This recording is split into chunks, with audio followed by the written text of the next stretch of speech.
제자들이 기도할 때 오순절날 성령이 임했습니다.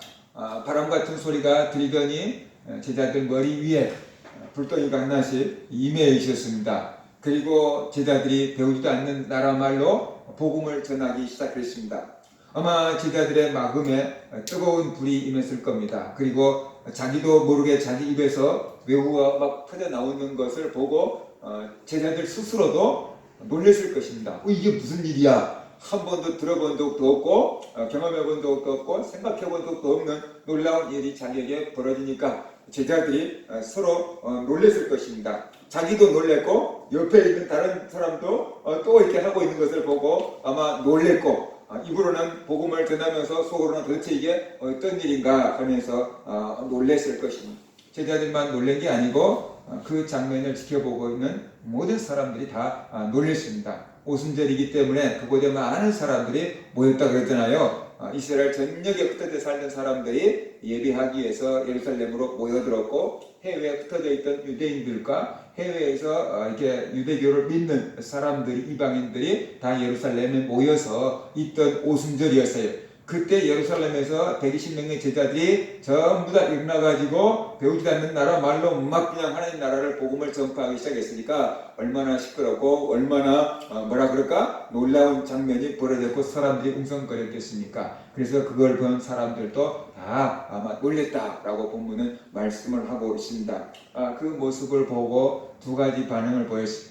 120명이 된 제자들이 성령을 받아서 배우지도 않는 나라 말로 복음을 전하는 것을 보고 사람들이 두 가지 반응을 보였는데 첫 번째로 놀란 사람들이 있습니다. 어떻게 저들이 배우지도 않는 나라 말을 할 수 있단 말인가? 어떻게 우리들이 각자 다 다른 나라에서 왔는데 각자 자기 나라 말로 하나님의 나라의 복음을 들을 수 있단 말인가? 라고 하면서 많은 사람들이 놀랐습니다.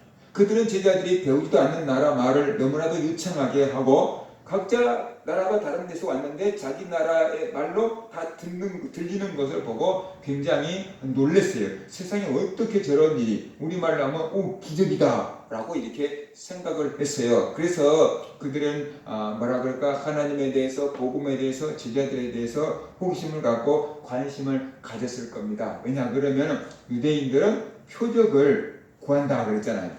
헬라인들은 지혜를 구하고 유대인들은 표적을 찾는다 그랬잖아요. 그 소리가 뭐겠어요?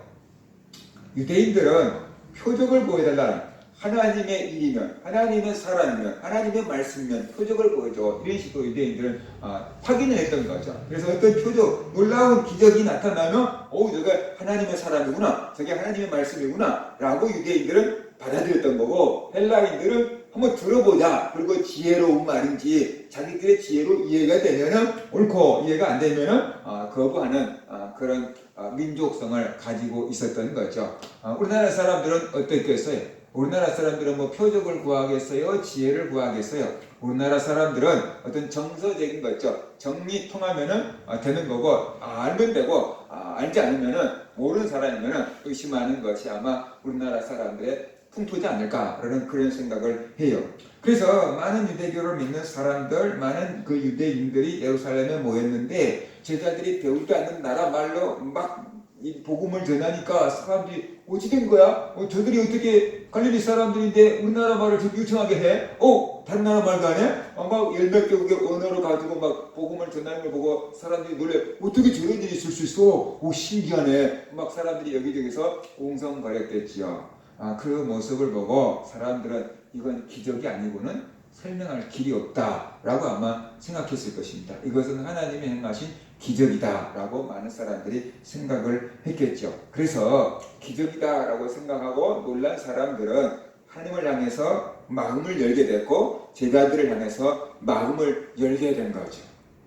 그래서 베드로가 설교할 때 3,000명이나 되는 사람들이 회개하고 5,000명이나 되는 사람들이 회개하는 놀라운 역사가 있었어요. 그 전에 그들이 복음을 향해서 마음을 열었을 텐데 하나님의 복음 듣고 제자들이 배우지 않는 외국어를 막 유창하게 하는 것을 듣고 저건 하나님의 기적이다. 하나님이 하신 놀라운 일이다 라고 생각을 했기 때문에 그들이 전하는 말을 믿을 수가 있었던 거죠. 저들이 배우지도 않은 나라 말로 하나님의 일을 막 얘기를 하니까 그 기적이니까 그것을 사람들은 받아들일 수밖에 없었던 거다. 기적을 행해주면은 그 기적을 의심하지 않고 그냥 순수하게 받아들이는 사람들이 있어요. 그리고 기적을 행해놓고 그 가운데서 복음을 전하면 사람들의 분위기가 어떻게 돼요? 확 달라지는 거죠. 예를 들어서 이렇게 생각을 해봅시다. 교회에서 하나님의 말씀만 이렇게 얌전히 가르칠 때도 있고, 뭐 옛날 막 붕괴 같은 데나 아니면 기도원 같은 데서 막 환자들 눈에 보이는 데서 막 이렇게 고쳐대고 귀신을 쫓아내면서 막 복음을 전할 때도 있는데, 그럴 때 사람들의 분위기가 어때요? 그냥 말씀만 이렇게 전할 때는 사람들이 옳거니, 그렇지, 그래야지 이렇게 생각하고 있다가 막 기적이 일어나고 병든 자가 일어나고 귀신이 쫓겨나가고 막 그런 것을 보여주고 막 말씀을 전하면 사람들이 어떻게 되겠어요? 야, 하나님이 이곳에 임하셨다. 하나님 앞에서 두렵고 떨림으로 예배하는 마음 자세가 확 갖춰지게 되는 거죠. 집중을 하게 되는 거죠. 그처럼 오순절날 이 120명에 된 사람들이 배우다는 나라 말로 막 하는 것을 보고 사람들이 놀라운 기적을 봐가지고 어떻게 된 일이야 막 어떤 놀라운 신비로움 두려움 이런 게 임했는데 그 마음의 바탕 위에 베드로가 하나님의 말씀을 선포하니까 사람들이 회개하고 주께로 돌아오게 되었다. 그러면서 우리가 알아야 되는 것이죠. 그래서 하나님의 기적을 보면은 저거 사기치는 거 아니야? 라고 의심하는 사람들도 있고 하나님의 기적을 보면 와 하나님이 정말 살아계시네. 나도 하나님을 믿을 거야 라고 생각하고 하나님께로 돌아오는 사람들이 있어요. 이런 사람들을 위해서 하나님이 기적을 행하시고 이런 사람들을 위해서 기도 응답이 이루어져야만 된다는 거죠. 의심하는 사람들은 뭘 갖다 줘도 의심을 해요. 그러니까 그들에게는 기적을 보여줘도 의심하고 기도 응답이 와도 우연으로 돌리고 소용이 없어요. 그런데 어떤 사람들은 기적을 보면은 와 하나님이 정말로 계시구나 천국과 지옥이 정말로 있구나 라고 깨닫고 믿는 사람이 있고 기도 응답이 되면은 와 내가 기도했는데 하나님 정말로 들어주시네 하나님 정말로 나를 사랑하시네 그러면서 하나님을 믿는 사람도 나오게 된다는 거죠. 이런 사람들을 위해서 하나님이 기적을 베푸시고 이런 사람들을 위해서 오늘도 기도의 응답을 이루어 주시는 거다. 그래서 우리가 알아야 되는 거죠. 사람들은 기적을 경험하는 것이 목적이고 기도 응답을 받는 것이 목적이지만 하나님은 기적을 통해서 그 사람을 깨우치고 회개시키고 구원하려고 하는 것이 하나님의 목적이고 기도 응답을 통해서 그 사람이 하나님의 사랑을 깨닫고 하나님이 자기 기도를 듣고 계시고 하나님께서 이런 문제도 해결해 줄 수 있는 분임을 깨닫고 하나님을 의지하고 살아갈 수 있는 그 사람으로 변화되기를 원하신다는 거예요. 그래서 사람들이 원하는 목적과 하나님이 원하시는 목적이 다르다. 사람들은 이게 어떤 신비한 것을 체험하기를 원하고 그 다음에 문제 해결을 원하는데 하나님은 신비한 현상을 통해서 기도 응답을 통해서 그 사람들이 깨닫고 하나님의 살아계심을 알기를 원하고 하나님의 사랑을 깨닫기를 원하고 하나님의 능력을 믿기를 원하고 그래서 앞으로도 하나님을 의지하고 하나님과 교제하며 사는 사람들이 되기를 원하신다. 그래서 기적을 때때로 보여주기도 하시고 그래서 응답을 주기도 하시는 거다. 그러면서 우리가 알아야만 되는 것이죠. 우리는 기도 응답을 통해서 하나님이 지금도 살아계시고 하나님이 나를 사랑하시고 하나님께서 내 기도를 응답해 주신다. 앞으로 내가 하나님을 기도하고 의지하며 살아야겠다. 라는 그런 깨달음이 우리에게 있어야만 된다는 거예요.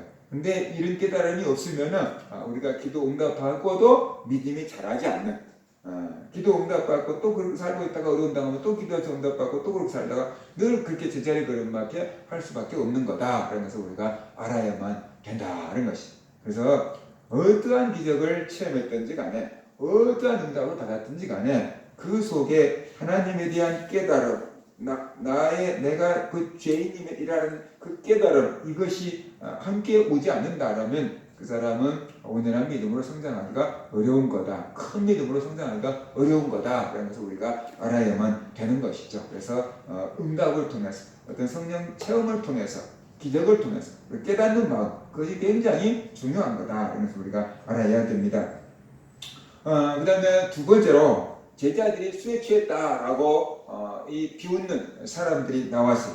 제자들이 여러 나라 말로 막 얘기를 하니까 술에 취한 사람처럼 아마 시끄러웠을 것이고 그 다음에 제자들이 성령에 충만했으니까 술에 취한 사람처럼 막 몸이 막 더운 사람들 땀도 흘리고 막 아마 그랬던 것 같아요. 그러다가 보니까 사람들이 보니까 어떻게 술 취한 사람하고 현상이 비슷해. 그러니까 저 사람들이 세술에 취했다라고 이렇게 비웃고 조롱을 했습니다. 그들의 눈에는 성령 충만 받은 제자들이 술 취한 사람과 비슷해 보였던 거죠. 그래서 제자들을 술에 취했다라고 이렇게 한 겁니다. 그들은 성령에 취한 사람인지 술에 취한 사람인지 구분을 할 수가 없었어요. 왜냐 그러면 그들은 성령 충만을 받아본 경험이 없기 때문에, 그들은 육체적인 것만 알고 있는 사람이고 영에 대해서는 알지 못하기 때문에 자기들이 알고 있는 한도 내에서 이해를 하고 해석을 하는 법이거든요. 그래서 저런 모습을 보니까 꼭 술 취한 사람들 같아 라고 이렇게 할 수밖에 없었던 거다. 그래서 우리가 알아야만 됩니다. 교회를 다니고 예수 그리스도를 믿어도 아직 육체적인 이 그리스도인, 육체적인 생각에 머물러 있는 그리스도인이고 영적인 어떤 생각과 체험과 경험으로 영적인 시각을 가지고 있는 그리스도인이 있을 수 있어요. 그래서 같이 예수를 믿어도 어떤 영적인 현상을 봐도 영적인 것으로 이해를 하고 해석을 하는 사람이 있고 육체적으로 이해하고 해석하고 있는 사람도 있을 수가 있는 거다. 그러면서 우리가 알아야 돼요. 그래서 예를 들어 성령을 받아서 어떤 은사를 행하는데도 귀신이 하는 짓이야 라고 이렇게 말하는 사람들도 있을 수 있는 거예요. 왜냐 그러면 자기가 전혀 경험해보지 않는 일을 보기 때문에 저건 귀신이 저런 거겠지 라고 이렇게 생각을 하는 거예요.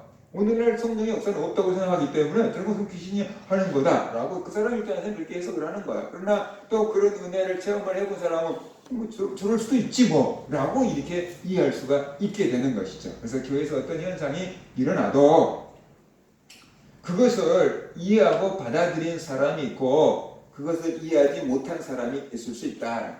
어떤 목사님이 평범한 목회를 하다가 교회에 귀신 들린 사람이 하나 들어왔더래요. 그래서 밤새도록 씨름을 하다가 귀신을 쫓아냈대요. 그랬더니 그때부터 교회가 술랑술랑 해갖고 우리 목사님이 귀신 들렸나 보다고 어떻게 저런 일을 하냐고 사입인 것 같다고 이단인 것 같다고 그리고 교회가 술렁술렁 해갖고 반쯤 나가고 반쯤 남아있더래요. 그러니까 같은 교회에서 신앙생활 성도 사람들이 교회가 저런 교회를 못 봤다 그 말이지. 우리 목사님이 갑자기 이상해졌단 말이야. 그러니까 이상하다면 무섭다 이게 무서워서 못 다니겠다. 그리고 반쯤은 나가버리고 반쯤은 그래도 원래 우리 목사님 저런 목사님이 아닌데 좀 지켜봐야지. 그리고 반쯤은 남아있고 그랬다라고 얘기를 하는 거야.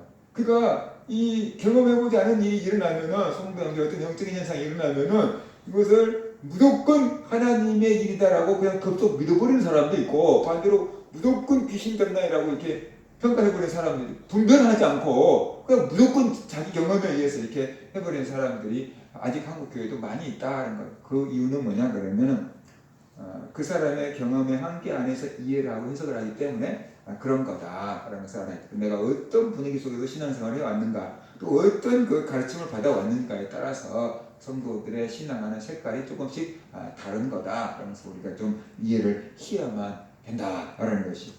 그래서 이 사람들은 영의 세계를 알지 못하고 육적인 세계밖에 모르는 사람들이기 때문에 성령 충만한 제자들을 보고 술에 취했다라고 이렇게 오해하게 된 거죠. 제자들에게 문제가 있는 게 아니고 그 영의 세계를 모르는 저 사람들에게 문제가 있었던 거다라는 것을 우리가 알아야만 되는 거죠. 오늘날도 마찬가지입니다. 예수님을 믿지 않는 사람들은 성도들의 삶을 이해하지 못합니다. 저 사람들이 왜 정부에서 코로나 때문에 교회 가지 말라고 하는데도 꼭 주의를 지키려고 저러는지 이해하기가 어려워해요. 그래서 세상에서 이해하는 바는 교회 안 모이면 개척교회가 흥금이 안 나고 그러면 유지가 안 되기 때문에 모이는 거다라고 이야기를 해요. 그게 전혀 없다고는 할 수 없겠죠. 그런데 또 그게 전부는 아닌 거죠. 우리는 주의를 지켜야 된다는 그런 그 가치관과 믿음을 가지고 살아왔기 때문에 그래도 모여야 되지 않냐? 라는 그런 믿음을 가지고 있는 사람들도 있는 거고 또 그런 목회자들도 있는 것이죠. 또 현실적으로 보면은 안 모이니까 헌금이 안 나오니까 그래도 모이자 그런 면도 있을 수 있는 거죠. 근데 세상은 이 육체적이고 물질적인 것만 본다는 거죠. 그래서 기사화가 된다. 그게 다 틀린다는 말은 아니에요. 그럴 수 있어요. 그렇지만 그게 또 전부는 아닌 거다. 즉 한 면만 보여주고 있는 거다. 그래서 우리가 알아야만 되는 거죠. 근데 그들의 말에 우리가 지나치게 영향을 받으면 우리의 신앙도 육체적인 사람의 시각으로 우리가 맞춰간다 그러면은 우리도 그런 사람밖에 안 되는 거다. 그들이 영적인 눈이 어두워서 모르는 건데 그들의 말을 듣고 우리가 그들이 요구하는 대로 눈높이를 맞춰서 신앙생활을 한다 그러면 우리도 영적인 눈을 스스로 감아버리고 육체적으로 살아가는 그리스도인밖에 안 되는 거다. 라는 것을 우리가 알아야만 되는 것이지요. 그래서 그 예수 그리스도를 믿지 않는 사람들이 뭐라고 할 때 교회를 비아냥거리고 비웃고 조롱하고 놀릴 때 맞아 우리가 잘못하고 있는 거야 그러면서 에이 그냥 교회 실망해서 그럴 것이 아니고 일부는 맞아요. 그들의 얘기가 뭐 다 틀린 건 아니에요. 일부는 맞아요. 근데 그게 전부가 아닌 거다. 전체적으로 본 그림이 아닌 거다. 라는 것을 우리가 알아야 돼요. 그럴 때 우리가 어떤 반응을 보여야 되겠느냐라는 거죠. 그들의 말에 안 믿는 사람들의 말에 너무 많은 영향을 받으면은 교회가 힘들어져요. 교회가 맞아 코로나니까 모이지 말자라고 하고 한 달이고 두 달이고 세 달이고 계속 6개월이 갈지 몇 년을 갈지를 지금 모르는 상황인데 안 모여버리고 온라인으로 예배를 드리면은 그 가운데 믿음을 잘 지키는 사람도 있지만 믿음이 식어진 사람도 있을 것이고 믿음을 아예 떠난 사람들도 분명히 나오게 된다는 거죠. 그러니까 목회자들 입장에서는 그런 것이 걱정이 되는 거죠. 이게 안 모이다가 보면 그것이 습관이 되고 그러다가 보면 조금 있는 믿음이 흔들리고 쓰러질 수 있으니까 그런 것들이 걱정이 되고 염려가 돼서 주일날 오전이라도 모이자 온라인이라도 예배를 참석해라 그리고 권면하고 있는 거다. 그래서 우리가 알아야만 되는 것이지요. 그래서 바로 우리가 세상 사람들이 우리에게 할 때 교회는 그 완전하게 무시할 수가 없어요. 세상 사람들의 말을 완전하게 무시할 수 없어요. 왜냐하면 우리가 또 세상 속에 살고 있기 때문에 그렇기 때문에 교회가 할 수 있는 최소한 방역 조치를 다 해야 되겠죠. 교회에서 방역 조치 할 수 있는 걸 다 하고 성도들도 최대한 할 수 있는 방역 조치를 다 하고 우리가 예배 참석해야만 된다. 어떤 교회는 정부에서 이렇게 이 방역 조치를 확인하러 왔다가 깡으로 치고 놀릴 때 세상에 이렇게까지나 하는 교회도 있다고 신문에 나왔어요. 그러니까 칸을 다 막은 거예요. 성도들 한 달에 뭐랄까 아크릴판 같은 걸로 다 이렇게 칸을 한 칸씩 다 막아갖고 그늘에서 앉을 수 있게끔 정부에서 그렇게까지는 원하지 않고 정부에서 원하는 것은 소독할 것하고 마스크 쓸 것하고 손소독 하는 거 이런 거잖아요. 그 다음에 거리 뜨지 않게끔 뭐 이런 거잖아요. 근데 또 거기에다가 비닐 장갑까지 우리가 투표할 때 했었잖아요. 그 비닐 장갑까지 끼고 들어가서 앉아서 예배 드리고 나오게 하는 교회가 있어요. 그러니까 그런 교회를 보고 정부 당국에서 어떤 사람들이 이렇게끔 해버리면 우리가 뭐 할 말이 없지 하고 이렇게 돌아갔다라는 거예요. 아무튼 교회 형편들이 조금씩 달라요. 근데 교회로서는 할 수 있는 최선의 방역 조치를 하고 성도들도 할 수 있는 최선의 방역 조치를 하고 예배에 참석하는 것 그것이 우리의 믿음도 지켜주는 거고 세상 사람들의 어떤 시각에도 우리가 비난받지 않는 그런 것을 지켜가고 있는 거다. 그래서 우리가 알아야 돼요. 니네들이 뭘 알아? 그러면서 우리가 그냥 막 마스크도 안 쓰고 모여서 막 예배하고 막 그랬다가 교회에서 막 줄줄이 막 확진자가 나오고 그러면은 덕이 안 되잖아요. 그렇죠? 그러니까 우리가 이 세상 사람들의 말에 너무 휘둘릴 것도 아니지만 그것을 다 무시할 것도 아니고 참고할 것들은 참고하고 우리가 또 영적으로 믿음을 지키는 데는 최선의 노력을 다할 수 있는 그런 교회와 그런 성도들이 되어야만 된다는 것입니다. 안 믿는 사람들이 교회에서 우리가 열심히 봉사하고 주일을 보내고 헌금하고 막 기도하고 이런 것들을 이해하지 못해요. 적당히 믿으라고 하는 거지 이해하지 못해요. 또 예수만 믿어야지 구원 얻는다라는 거 그 진리를 그들은 알지 못해요. 아무거나 믿어도 되는 거지 왜 꼭 예수냐? 라고 이해를 못해요. 그들이 영적인 진리를 모르기 때문에 한 소리거든요. 근데 우리가 그들의 말에 휘둘려 가지고 그래 꼭 예수만 믿으라고 할 필요는 없지 뭐 이런 식으로 우리가 그냥 융통성 있게 한다고 넘어가 버리면 기독교 진리를 포기해 버리는 이게 되는 것이다. 그래서 우리가 알아야 되는 것입니다. 그래서 우리가 수용해야 될 것과 수용하지 말아야 될 것을 분명히 구분할 수 있어야 되고 그들이 우리의 믿음과 영적인 상태 하나님 말씀을 알지 못해서 얘기하는 것에 대해서는 저들이 몰라서 그래 라고 생각하고 우리가 이게 넘어가야만 된다. 그러면서 우리가 알아야 돼. 예수님이 자기를 십자가에 못 박는 자들을 가리켜서 아버지 저들을 사하여 주옵소서 자기들이 하는 것을 알지 못함이니이다 라고 했잖아요. 오늘날 세상 사람들이 믿는 사람들이 교회를 하면서 많이 비난하고 막 기록하고 그러는데 그에 대해서 다 알지 못했기 때문에 그런 거다라는 것을 우리가 알고 그들과도 소통할 수 있는 방법을 찾고 눈높이를 맞춰주는 것, 어떤 이 진리를 포기하지 않는 선에서 눈높이를 맞춰주는 것은 있을 수 있는 일입니다. 그런데 진리를 포기해가면서 눈높이를 맞춘다는 것은 기독교이기를 포기한 것이니까 그럴 필요는 없는 거다. 저들이 몰라서 그런 것이지. 저 영적으로 눈이 어두워져 있거든요. 그런데 그들은 자기들이 영적으로 눈이 어두워졌다는 걸 몰라요. 그래서 우리는 그들의 영적인 눈이 뜨게끔 해주는 일을 해야지 되는 거지 우리까지 같이 영적인 눈이 어두운 상태로 들어갈 필요는 없는 거다. 그래서 우리가 알아야 됩니다. 그래서 우리들이 복음을 전할 때도 또 그와 같은 반응을 보일 겁니다. 예수님이 복음을 전할 때도 받아들이는 사람이 있었고 예수님을 대적하는 사람들이 있었고요. 바울이 복음을 전할 때도 그 복음을 받아들이는 사람도 있었고 바울을 죽이려고 하는 사람들도 있었어요. 우리들이 복음을 전할 때도 그 복음을 받아들이는 사람들도 있을 것이고 거절하고 아주 적대적인 사람들도 만날 수 있거든요. 주의 일을 할 때도 마찬가지. 우리가 주의 일을 할 때 자격적인 가족도 있을 수 있지만 주의 일을 할 때 이 집은 팽개치고 교회 일만 한다고 아주 또 적대적인 사람이 있을 수도 있는 거거든요. 그래서 우리는 복음을 전할 때 어떠한 자세를 가지고 복음을 전해야 될 것인가. 우리들이 복음을 전할 때 항상 이렇게 상반된 반응을 보일 수 있다. 라는 것을 알아야지. 내가 주의 일을 할 때 항상 이런 상반된 반응이 나올 수도 있다. 라는 것을 우리가 염두에 두어야만 된다. 가급적이면 우리가 이게 복음을 전할 때 그런 부정적인 반응이 보이지 않는 그런 환경 여건을 조성한 다음에 복음을 전하고 하나님 일하면은 효과적이고 좋겠지요. 그렇지 않는다고 할지라도 두 가지 반응이 다 보일 때 믿음의 사람들은 뭘 보고 가느냐라는 거죠. 예수님은 예수님을 대적하는 사람들을 만나고 예수님을 환호하는 사람들을 만나. 바울도 예수님을 대적하는 사람들을 만나고 바울을 환호하는 사람들을 만났는데 그들은 누구에게 초점을 맞추고 살아가느냐라는 거죠. 바로 복음을 이렇게 받아들이려고 하는 사람, 복음에 호감을 느끼는 사람들을 바라보고 일하고 나갔다는 것입니다. 왜냐 그러면 거절하는 사람, 대적하는 사람들을 바라보면 힘이 빠지기 때문에 일을 해 나갈 수가 없는 것입니다. 그래도 10사람에게 복음을 전했는데 한 사람이라도 듣고 회개했으면은 우리가 그 사람을 보고 힘을 내고 용기를 얻고 그래도 하니까 열매가 있네. 그러니까 저런 사람을 살리려고 또 일을 해야지 라는 마음이 생길 거다라는 것이죠.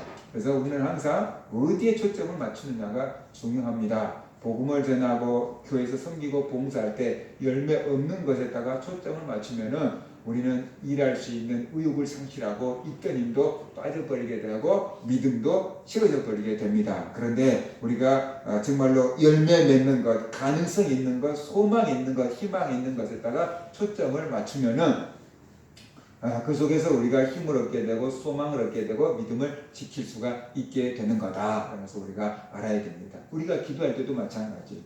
저도 기도를 하고 여러분도 기도하지만 내가 기도한 것 중에 이루어진 것들도 많지만 안 된 것들도 있잖아요. 그렇죠? 근데 내가 기도해서 아직 안 된 것들만 계속 이것도 기도해도 안 됐어. 20년째 기도해도 안 됐어. 30년째 기도해도 안 됐어. 기도해서 안 된 것들만 막 손가락으로 꼽아보다가 보면은 기도할 맛이 나겠어요? 에이 기도해도 소용없어요. 기도 안 해. 이렇게 되겠죠. 그렇죠? 근데 또 우리가 기도했는데 전부 안 됐냐라는 거예요. 아니잖아요. 우리가 기도한 것 중에 이루어지고 응답된 거 해결된 것들이 굉장히 많잖아요. 그것들을 쭉 꼽아보면 어떻게 되겠어요? 아 정말 기도한 대로 되네. 이 하나님이 다 들으셨네. 언제든지 뭐 다 됐어. 기도해야지. 그 기도만이 살 길이구나. 라고 생각하고 기도해야지. 라는 우리가 힘을, 용기를, 믿음을 얻게 되지 않겠냐라는 거예요. 그래서 어디에 초점을 맞추느냐에 따라서 우리가 힘을 얻을 수도 있고 힘을 잃어버릴 수 있어요. 우리가 주의 일할 때, 우리가 복음을 전할 때 우리에게 정말로 소망이 갖는 사람들, 호감을 갖는 사람들, 받아들이는 사람들, 변화되는 사람들도 있고요. 반대로 거절하고 핍박하고 비난하고 비웃고 방해하고 그런 사람들 분명히 있어요.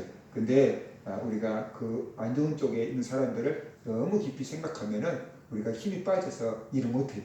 근데 우리가 정말로 하나라도 10사람 중에 한 사람이라도 변화된 사람이 있고 달라진 사람이 있고 도움받았다고 하는 사람이 있다 그러면은 그래 저런 사람도 있으니까 일해야지 라는 저 사람도 있으니까 봉사해야지 라는 그런 마음을 가질 수가 있게 되고 힘을 얻을 수가 있게 된다. 바울도 그런 사람들을 보고 일했고 예수님도 그런 사람들을 보고 일했다. 그래서 우리가 알아야 됩니다. 그래서 항상 우리가 복음에 호응이 있는 사람들, 관심 있는 사람들, 호감적인 사람들을 우리가 생각하고 주의 일을 해나가는 그런 성도들 되시기를 주의 이름으로 축원합니다.